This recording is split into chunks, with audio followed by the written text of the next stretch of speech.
Snow White, A Tale of Terror is, of course, an adaptation of the classic tale Snow White from the Brothers Grimm. We've seen plenty of adaptations, plenty of iterations of this story. This is the Tale of Terror version. This one stars Sigourney Weaver, Sam Neill, and as Snow White, Monica Keena. So a very strong cast. I'd be hesitant to say that this is like the horror take on Snow White, which is probably unfair, probably a little bit misleading to say that. Rather, it is kind of more just it embraces kind of the more horrific elements of the original Grimm Brothers tale, which, I mean, these types of fairy tales, particularly ones from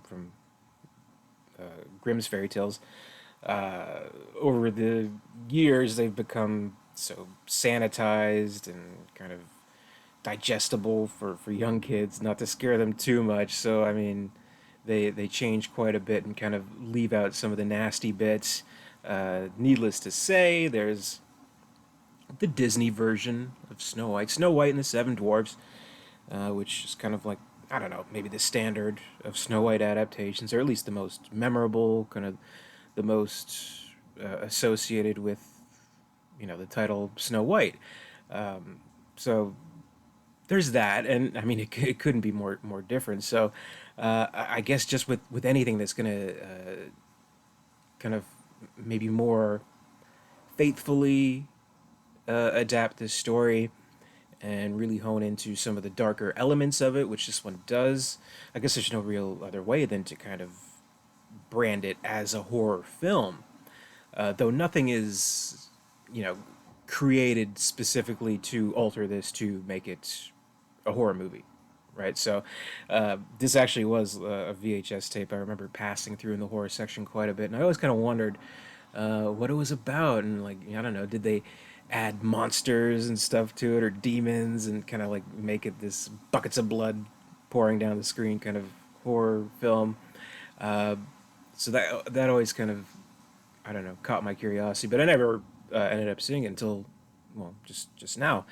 Um, so I can say that's not the case, and it's more just more of a faithful adaptation of the Grimm's fairy tale, and kind of like the interesting thing is that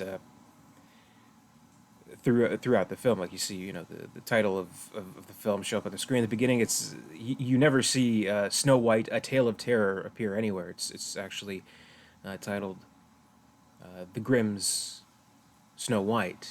That's the title of the film, the actual title. So I think it was kind of a, I don't know, a branding decision where they're like, well, how do we sell this movie other than kind of maybe advertising it, branding it as a horror film, which I guess must have paid off ultimately. Like from what I understand, this was intended to be a theatrically released film, but for whatever reason, they ended up releasing it through Showtime, the cable company, back in 1997. Uh, I wouldn't necessarily say it has anything to do with like the quality of the film. Like, oh, this isn't good enough to go to theaters, so let's just dump it on this cable channel.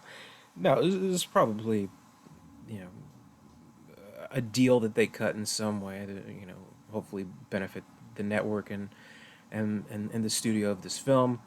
Where, I mean, of course, I mean, you see it all the time today. It's all about exclusivity, right? A movie that may have otherwise gone to theaters, you see going like right to Netflix, and it's like kind of everybody wins, stuff like that. But maybe it wasn't like too common at the time. But I suppose it helped it in some way, got it a little bit more attention in some way. Like definitely when it comes to accolades, there a few awards that had television categories that this film was nominated for. It was nominated for Best Actress, Sigourney Weaver, in categories for television for the Emmys, for the Screen Actors Guild Awards. So I mean, maybe otherwise it wouldn't have gotten such attention if it were released to theaters. So I don't know, maybe it kind of helped it.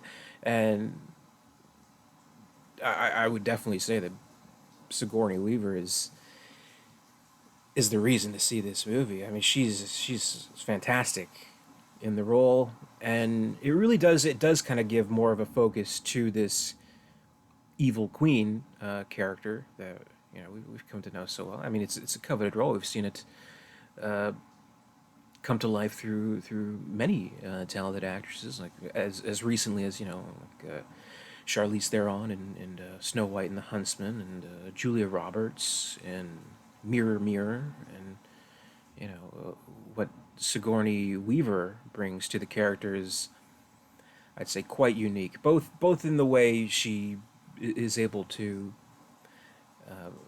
perform this role, and certainly in the writing as well, where there is more of a focus brought to her, where yeah, she's not necessarily just this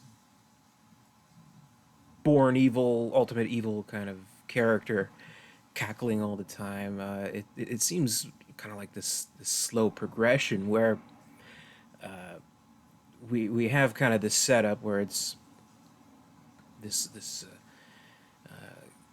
king and his wife. They're in a terrible accident, and she's pregnant. She gives birth to the daughter, Snow White. So the mother dies, and Lily, she's born without a mother, and lives that way for some time until the time comes for the king, played by Sam Neill, to take on a new wife and hopefully come up with a male heir to the throne. And that's when Sigourney Weaver comes into the picture, and she's doing her best to kind of appeal to this young girl. Gives her a puppy. Like, I mean, come on, that's the sweetest thing you can do. But she's you know naturally reluctant and resentful of her, just right off the bat, no matter what she does. And we learn that it takes 9 years of trying for her to get pregnant with a male heir, and she dabbles herself in kind of this black magic to kind of help her, and of course she has the infamous mirror, though she doesn't like, not in like the cheesy way, going in front of it like, mirror mirror on the wall, who's the fairest of them all. No, not quite like that. But it's an important thing to have this male heir, and she's sort of, I guess, kind of betrayed by this black magic that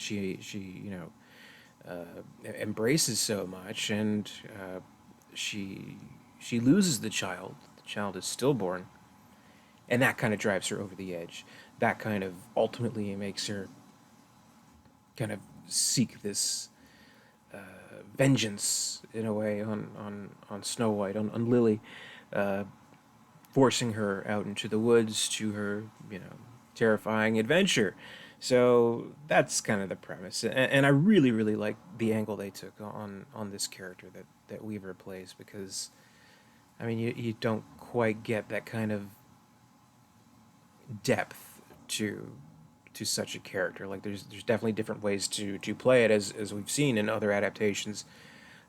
But this way, it's almost kind of a character that we come to pity, and that's quite interesting, I think, and I think it works really really well. A lot of the stuff with the movie, it's,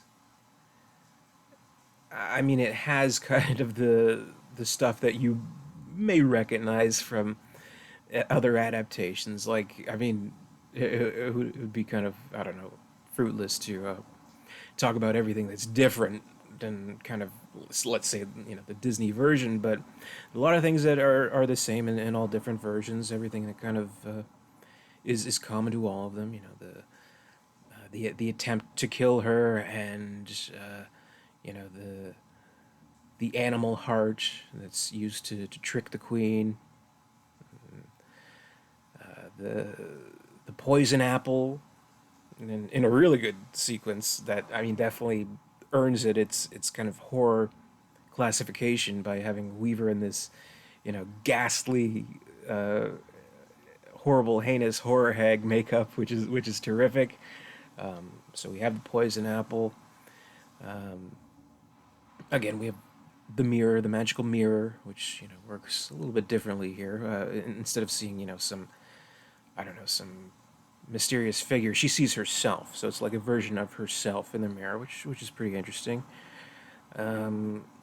We don't have seven dwarves in this movie, so I mean that is something from the original story. So they went a little bit different here. So it's not seven dwarves; it's just like seven dudes, I guess. So just random guys.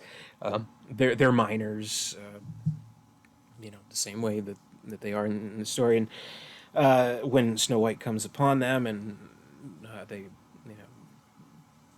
take her in and all that kind of stuff. They don't believe that she's the princess and all that kind of stuff, and they're kind of embittered by their working class lives, and how Snow White kind of sees the inequity there. So there's shades of that there, and there's kind of different romantic subplots going between her and what we'd supposedly think to be the Prince Charming of the story, and actually one of these seven men. None of them dwarves. Actually, one of them is a dwarf. Let me correct myself. So six men, one dwarf. Snow White and six men and one dwarf just doesn't roll off the tongue as a title, I guess. So Snow White: A Tale of Terror is how we classify it. So whether that's fair or not, I don't know. It's more just kind of a straight adaptation that doesn't hold back, and that's why there are some violent portions of the movie. There are some scary portions of the movie, really really kind of morbid stuff. Actually, like when you kind of step back and think about it, and you think, well, yeah, I guess this is kind of a horror film, though it's not. Fine tuned in a way to make it horror like maybe you might kind of expect, like no, terrible demons or monsters, all that kind of stuff. Nothing like that there. So, I mean, if you're looking for a true horror film, then maybe this isn't quite it.